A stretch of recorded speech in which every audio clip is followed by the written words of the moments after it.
প্রিয় সরকারি চাকরিজীবী ভাই ও বোনেরা, সবাইকে অসংখ্য ধন্যবাদ আজকের এই ভিডিওটি ওপেন করার জন্য। বেতন বৃদ্ধি নিয়ে সুপারিশ। মার্চ 2025 সাল থেকে বেতন বাড়বে সকলের।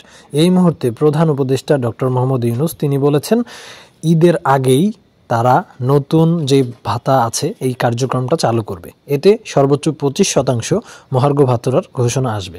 সর্বোচ্চ 7,800 টাকা ও সর্বনিম্ন 4,000 টাকা বেতন বাড়বে।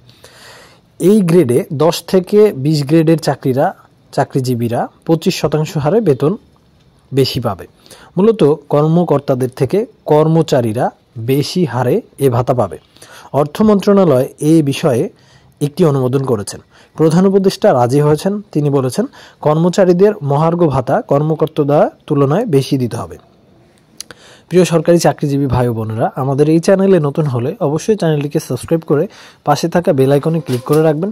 তাহলে সবসময় সঠিক তথ্য সবার আগে জানতে পারবেন। পেনশনে থাকা কর্মকর্তা ও কর্মচারীরাও মহার্ঘ ভাতা পাবেন। এই যে বিষয়টা, এটা অত্যন্ত গুরুত্বপূর্ণ একটি বিষয় হয়ে দাঁড়িয়েছে। তবে মার্চ মাস থেকে ভাতা দেওয়া সম্ভব নয়, কারণ সামনে আগামী বাজেট রয়েছে। বাজেট ছাড়া নতুন বেতন ভাতা কখনোই ঘোষণা করা সম্ভব না। তাই আগামী 30 জুনের মধ্যেই কর্মচারীদের জন্য মহার্ঘ ভাতা ঘোষণা করা হবে। তবে কত শতাংশ হারে মহার্ঘ ভাতা ঘোষণা করা হবে এ বিষয়ে জানাননি কেউই।